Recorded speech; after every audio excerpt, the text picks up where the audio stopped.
Hi, and welcome to Straight Talk About God video. I'm Jack.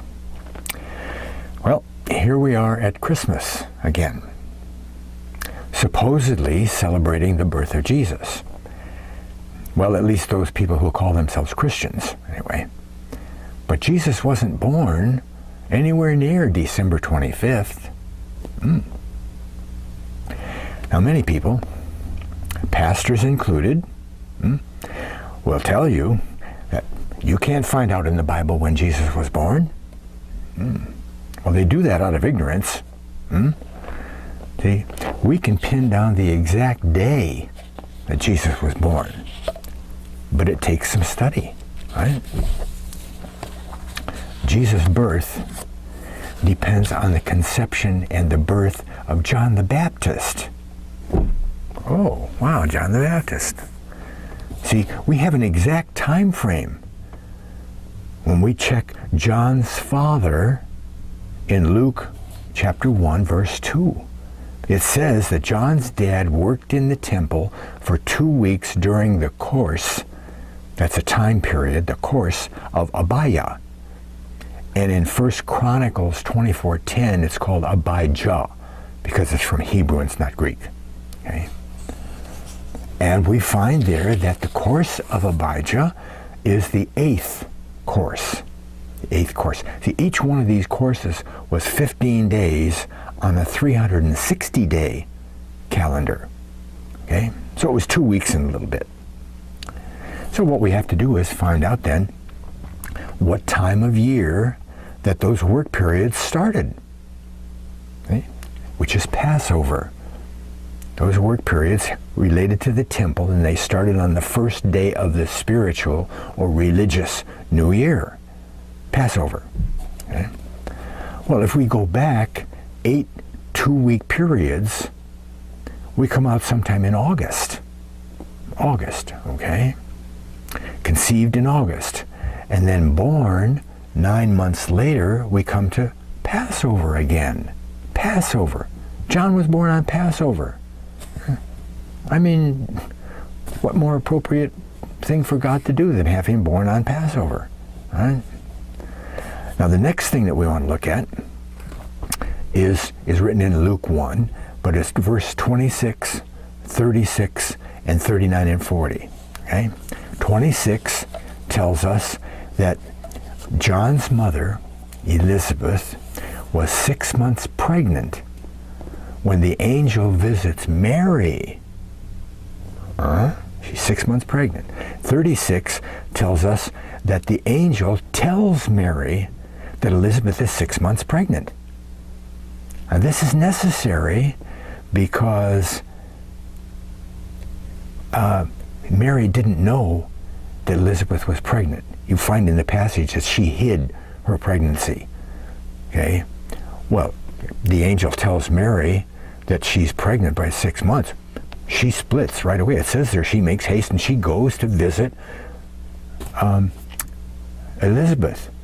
See? Even though they were cousins, she didn't know she was pregnant. See? And then in 39 and 40, we see that Mary goes to visit, and when she gets there, John leaps in Elizabeth's womb. Leaps. So Mary conceives when Elizabeth is 6 months pregnant, meaning that Jesus would be born 6 months after John. Simple. I mean, you know, it's right there. You just do a little extra study and you find out.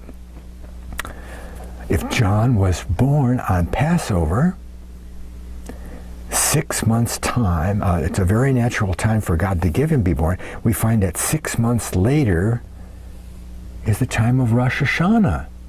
It's the time period where Rosh Hashanah occurs. Well, God's not a maybe this and maybe that God. He's an exact God, right? Rosh Hashanah is the Feast of the Trumpets. Feast of the Trumpets. Word about the trumpets. At that feast, they blew 2 silver trumpets. 2. And silver in the Bible always symbolizes redemption. Redemption. Well, what is the greatest example of redemption the whole world has ever seen except Jesus, right?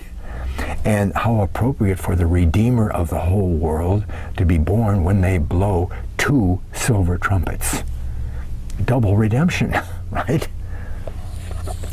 And now look at Jesus' other world-affecting events, how they lined up with the feasts.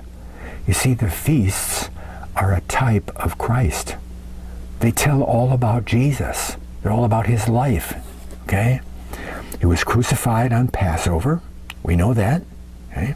He went into the tomb the very next day, the beginning of the next day, which is always the unleavened bread feast. And then first fruit feast happens on the first day of the week during unleavened bread, and that's when he came out of the tomb, at the first day of the week, okay? Then at Pentecost, his Spirit descends and the church is born. The atonement, Yom Kippur, is symbolized in the Great Tribulation. It's the rejection, the atonement for the rejection of Jesus, right? Who will then, after the Great Tribulation, rule the earth during tabernacles, which is symbolized in the Great Millennium, right? And the only thing missing in that line is trumpets again. We went from Pentecost, the descension of the Spirit, into the atonement. So it's a natural thing for him to be born on trumpets, right? I mean, some of you have postulated that Adam, Jesus was called the second Adam, wasn't he? Adam was also born on Rosh Hashanah, Feast of the Trumpets, before there was a Feast of the Trumpets. The day was still there, right? And by God's numbering, it was always going to be Rosh Hashanah, right? Okay, and some people have even said that because trumpets comes before atonement in the line, that's when the rapture will happen. So the Spirit descends on Pentecost, the rapture happens when he comes to get the church on Feast of the Trumpets, and then in the fall we go right away we go into the Yom Kippur and Tabernacles, right, in the feast days. And that certainly makes perfect sense when we know that it was just about that same time that Jesus had to be born, right at the time of the trumpets. It should be right on the trumpets, right? Wow, but then how do we explain the date that we've been using for these many centuries? More study, this time into paganism, makes it clear that the pagan religious rituals and festivals were grafted into the Catholic Church in Rome, somewhere in like 300 AD. Okay? I mean, all they did was just change the names, you know. Instead of Semiramis and Tammuz, it became Mary and Jesus. Simple. So we have Christmas, which is really the birthday of the pagan Messiah, Tammuz. In ancient Babylon, it was Tammuz. As it progressed through history into Egypt and then Rome and Greece and all that, the names change, but the people are the same. Okay? They all do the same stuff. They're all born at the same time, right? Tammuz, ancient Babylon, 3000 BC, thereabouts. Now Lent, 40 days Lent, that's just a carryover from the mourning period for Tammuz, because he died early and Semiramis set up a 40-day mourning period for him. Lent. Easter, pagan ritual. Sunrise service. Sunrise service is worshiping the sun, not Jesus. Okay? He didn't raise at sunrise. He rose at 6 o'clock Saturday night. Okay? Transubstantiation, in the Eucharist? Straight out of paganism. I mean, most all of our symbolism comes out of paganism for Christmas. The tree is either a fertility symbol or a symbol of the mother of the Messiah.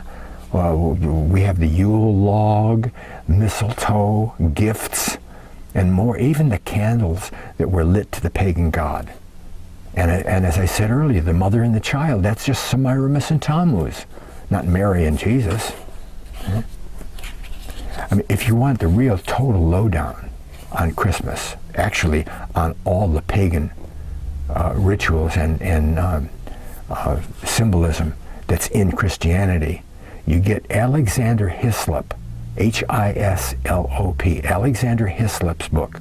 It's called The Two Babylons. Wonderful book. Just really a scholarly work. Okay. You want to celebrate Christmas? Go ahead, you know. Just do it with the knowledge of where it came from and what it really meant. And then maybe you can change that meaning to what you know it should mean. Okay? Thanks a lot for watching. God bless.